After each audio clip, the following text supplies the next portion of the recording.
Pernah nggak sih Anda ngerasa lagi semangat-semangatnya membangun sesuatu yang penting, tapi tiba-tiba ada aja rintangan yang rasanya mustahil buat dilewati. Nah, hari ini kita akan bedah satu pelajaran dari kisah lama yang luar biasa relevan.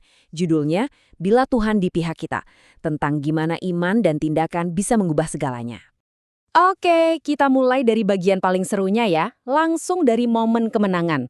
Kutipan ini tuh puncak dari perjuangan mereka, di mana rencana jahat musuh gagal total.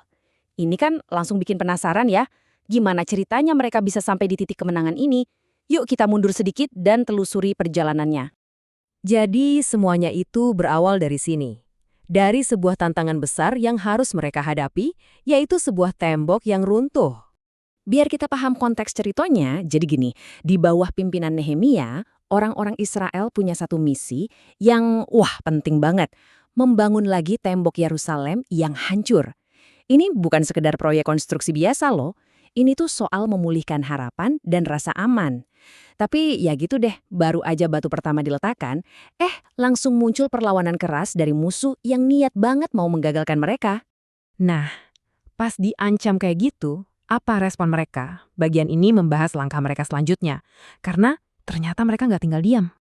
Yang menarik banget di sini adalah gimana kita bisa lihat perbedaannya. Di satu sisi, ada ancaman dari luar yang nyata banget. Musuh berusaha menghentikan mereka, bahkan merencanakan yang jahat. Di sisi lain, respons mereka bukan balasan setimpal, tapi respons ke dalam yang berlandaskan iman. Mereka justru membawa semua masalah mereka kepada Tuhan. Terus, apa yang terjadi selanjutnya? Apa strategi yang berbasis iman ini berhasil? Nah, bagian ini mengungkap hasil dari pendekatan mereka.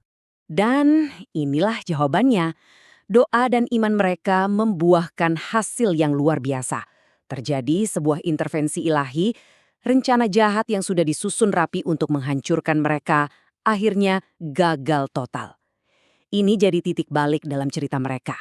Kisah dari zaman dulu ini ternyata menggambarkan sebuah prinsip yang nggak lekang oleh waktu.